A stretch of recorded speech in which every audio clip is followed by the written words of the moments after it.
Welcome to MYFUNDBOX.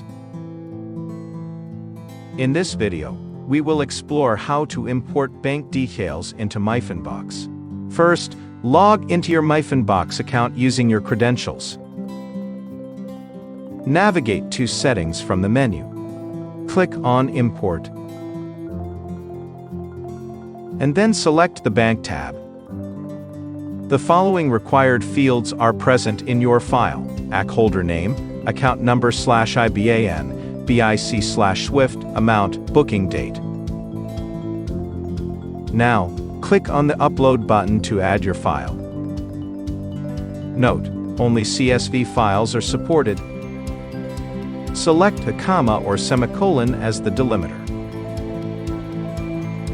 Now, choose your mapping details to match the fields in your CSV file. Then click on Preview. Next, select the preferred plan and then choose the payment method. Once done, click on I am done. I imported these data. You have successfully imported the bank details into MYFUNDBOX.